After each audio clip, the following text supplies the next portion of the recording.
Welcome to This Explainer. Today, we are tackling an absolute giant of history. We're talking about Socrates, the man widely recognized as the undisputed father of Western philosophy. But right out of the gate, we're hit with this massive, almost unbelievable paradox. The guy who essentially birthed Western thought as we know it, he never actually wrote down a single word. Seriously, no books, no essays, nothing.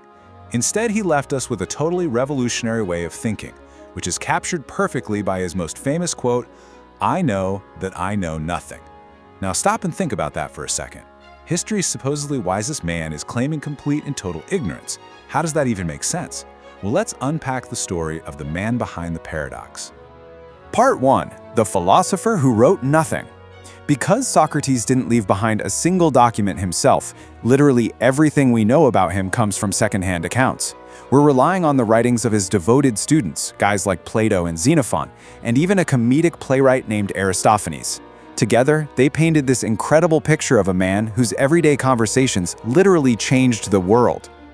When you look at his life's timeline, it's a really fascinating progression. He was born around 470 BCE in Athens, the son of a stonemason and a midwife. In his young adulthood, he probably worked his dad's trade, served as a soldier during the brutal Peloponnesian War, and then spent his later life just wandering the streets, having deep public conversations, right up until his dramatic trial and death in 399 BCE. The crucial takeaway here is his lifestyle.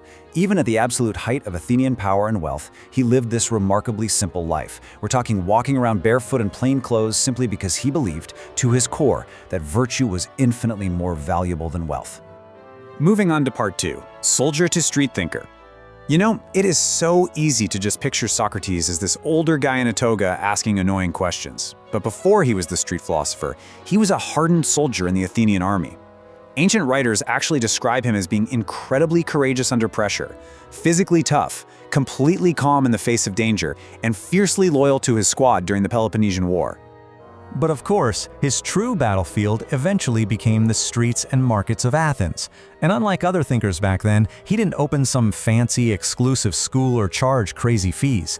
His conversations weren't just for the elite. He talked to absolutely everyone: politicians, craftsmen, merchants, poets, young students, just ordinary citizens walking by. He engaged them all, and his goal wasn't to win an argument, it was to help everyday people examine their most deeply held beliefs. Which brings us to part 3, the Socratic method. So, how did he actually do this?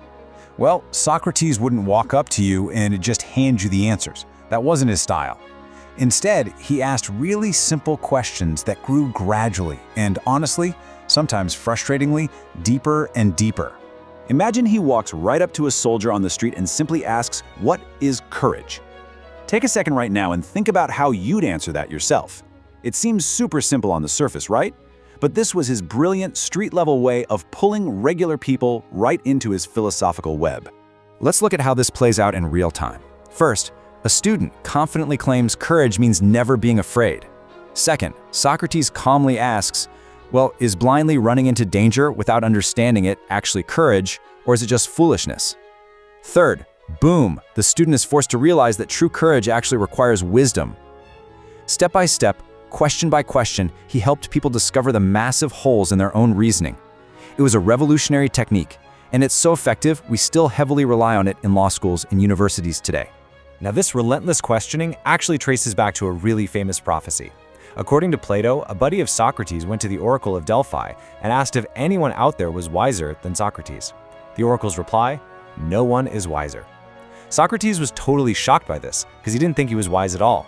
He thought about it and eventually realized the oracle was right, but only because he actually recognized his own ignorance. He knew what he didn't know, unlike all the powerful people who falsely believed they knew everything.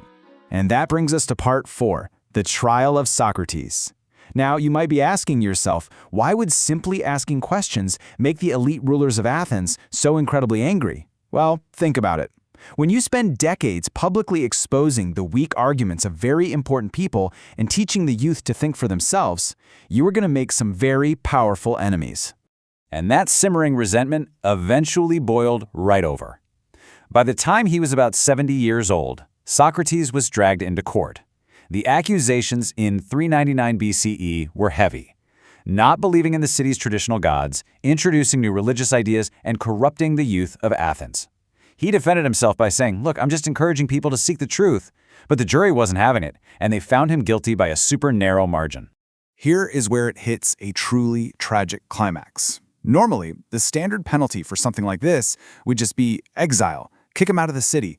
But Socrates took a totally defiant stance. He stood there and argued that his lifelong service to Athens actually deserved a reward, not a punishment.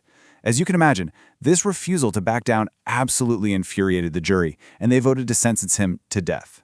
The execution method was hemlock, a really potent poison. And even at the very bitter end, Socrates stuck to his principles. His friends actually bribed the guards and arranged a whole escape plan for him, but he flat out refused to go. He believed he had a moral duty to obey Athenian law, even if the verdict itself was completely unjust. So he spent his final hours calmly discussing the nature of the soul with his grieving friends, and then peacefully drank the poison. Part 5. A Legacy of Questions. Socrates died in 399 BCE, but honestly, his death only cemented his immortal impact. He instantly became history's ultimate symbol of an unwavering, totally uncompromising commitment to truth. To truly grasp the sheer magnitude of what he achieved, just look at this.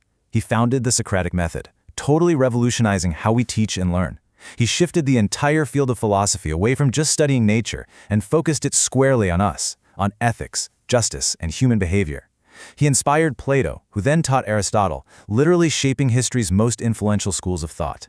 He absolutely earned the title of Father of Western Philosophy, and he did it all without ever seeking a dime of wealth or an ounce of political power. So, why does all this ancient history matter to us right now? Because his relentless pursuit of the truth is still driving our modern world. From discussion-based classrooms and the very foundations of legal arguments, to moral philosophy, critical thinking, psychology, and even modern corporate leadership. Every single time we ask a probing question to get to the root cause of a problem, rather than just accepting the easy answer, we are quite literally channeling Socrates. Which brings us to our final slide, and perhaps his most famous, most provocative challenge to humanity: the unexamined life is not worth living. Socrates fiercely believed that every single person has a duty to regularly question their own actions, their beliefs, their values, and their purpose. So, I'm going to leave you with this one question to think about today. How closely are you examining your own life? Thank you so much for joining me for this explainer, and remember, always keep asking questions.